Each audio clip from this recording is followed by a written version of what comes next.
तो हेलो दोस्तों, आज मैं अपने इंडिया में अपने देश में जितने भी बुज़ुर्ग नागरिक हैं उन सभी के लिए एक बहुत ही बड़ी खुशखबरी लेके आया हूँ, जिसे जानने के बाद आपकी खुशी का ठिकाना नहीं होगा। आप अंदाज़ा भी नहीं लगा सकते कि आखिर क्या अपडेट मैं आप सभी के लिए लाया हूँ।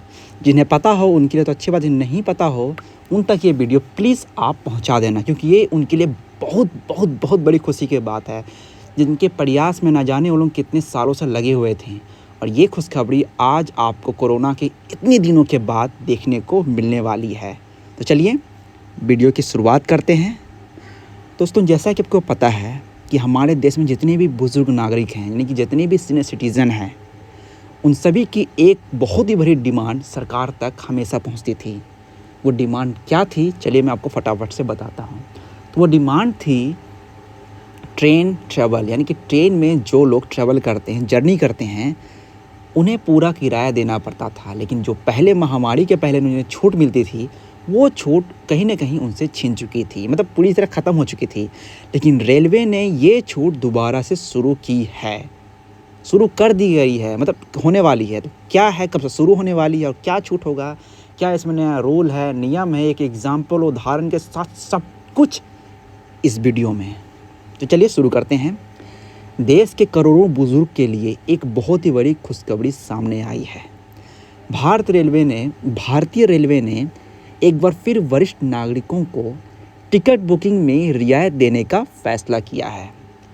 कोरोना महामारी के दौरान ये सुविधा बंद कर दी गई थी, लेकिन अब 15 अप्रैल 2025 से, यानी आपने बिल्कुल सही सुना, 15 अप्रैल 2025 से ये सुविधा दोबारा लागू होने जा रही है। ये खबर लाखों परिवारों के लिए राहत की सांस जैसी है, खास तौर पर उनके लिए जो हर महीने रेलवे पर निर्भर रहते हैं। 2020 में कोरोना महामारी के बाद रेलवे ने कई खर्चों में कटौती की थी। उस समय सरकार ने यह फैसला किया था कि वरिष्ठ नागरिकों को मिलने वाली छूट को अस्थायी रूप से बंद कर दिया जाएगा। उस समय सरकार ने बताया था कि उन्हें रेलवे को सालाना 1600 करोड़ रुपए से ज़्यादा का नुकसान होता है, लेकिन इसके चलते बुजुर्ग यात्रियों को भारी परेशानी का सामना भी करना पड़ता था।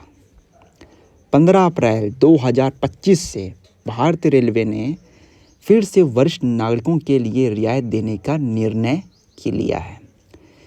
इस बार कुछ बदलाव के साथ ये नियम दोबारा से शुरू होने वाला है। चलिए जानते हैं आखिर क्या ये बदलाव है। 60 वर्ष या उससे अधिक आयु के पुरुष यात्रियों को 40%, 58 साल या उससे अधिक उम्र की महिलाओं को 50%। ये छूट सिर्फ स्लीपर और सेकेंड क्लास यानी जनरल टिकट पर लागू की गई है। मतलब आपने बिल्कुल सुना, ये छूट जो है सिर्फ जनरल क्लास की बोगी और स्लीपर क्लास के लिए ही लागू है। एसी क्लास और कोई भी प्रीमियम ट्रेन जैसे तेजस, राजधानी वगैरह, दुरंतो हो गए या फिर वंदे भारत ट्रेन हो गए, तो इस ट्रेनों में सीनियर सिटीज़न को ये छूट नहीं दी गई है। अब चलिए जानते हैं कि सीनियर सिटीज़न में ऐसे कौन से लोग हैं जो इसका लाभ उठा सकते हैं। रेलवे ने साफ कर दिया है कि रियायत उन्हीं यात्रियों को मिलेगी जो कि ये प्रूफ करेंगे कि उनकी उम्र जो है वो 60 साल या 58 साल से ज़्यादा है। टिकट बुक करते समय उनकी एज यानी उनकी आयु जो है वो Aadhaar card, voter I D card पर सेम होनी चाहिए। ये सुविधा केवल IRCTC की वेबसाइट काउंटर यानी टिकट काउंटर के लिए ही है। ग्रुप बुकिंग और तत्काल टिकट पर ये छूट अवेलेबल नहीं है। मतलब ग्रुप के साथ जा रहे हो या फिर आप तत्काल टिकट ले रहे हो तो सीनियर सिटीज़न को इसमें कोई भी छूट नहीं मिलेगा। अब चलिए जानते हैं कि अभी यानी कि 15 अप्रैल 2025 से जो नियम लागू, मतलब जो छूट मिल रही है वो, और 2020 कोरोना महामारी के पहले जो छूट मिलती थी उनमें क्या अंतर है। तो पुरुष को 40% छूट मिलती थी कोरोना यानी 2020 के पहले, और यानी अभी जो 2025 में छूट दोबारा मिल रही है, दोनों में सेम है, दोनों में 40% है। वहीं बात महिलाओं की जाए तो उन्हें भी 50% तभी दी जाती थी, मतलब कोरोना महामारी के पहले 2020 में, और अभी यानी कि 2025 में भी सेम 50% छूट दी जाएगी।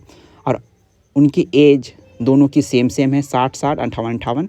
अब बात करें इसमें एक जो चेंज है वो है कि पहले मतलब कोरोना महामारी के पहले 2020 में ये छूट सभी क्लास में दी जाती थी, लेकिन अब ये छूट सिर्फ़ और सिर्फ जनरल और स्लीपर कोच में ही दी जाएगी।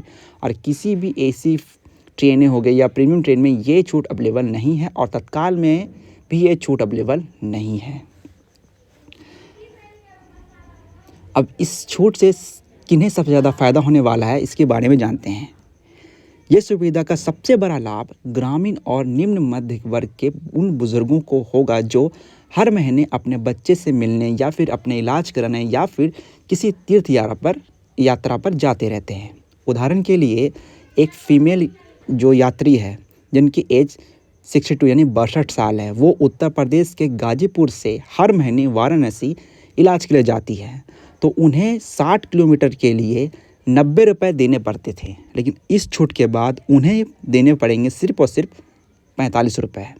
अब बात की जाए पुरुष की यानी कि मेल की, जो कि 67 साल के किसी भी यानी कृष्ण कुमार राव जो कि 67 साल के 67 साल के हैं, उन्हें पुणे से हैदराबाद जाने के लिए अपने बेटे से मिलने के लिए जाते थे, और हर महीने उन्हें देना पड़ता था 1000 रुपये। अब उनके जाने के लिए बचेंगे। मतलब कितना छूट मिल रहा है, ये काफ़ी अच्छी बात है। अब चलिए जानते हैं कुछ इनके नियम।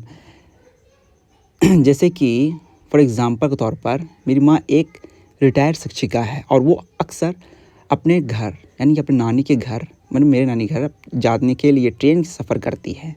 जब रियायत बंद हुई थी तो हर बार टिकट बुक करते समय उनका यही कहना था कि बेटा पहले जो टिकट हमें 100 रुपये की पड़ती थी, मतलब 1000 रुपये की पड़ती है वो पहले 500 की पड़ती थी, मतलब इतना छूट उन्हें मिलता था।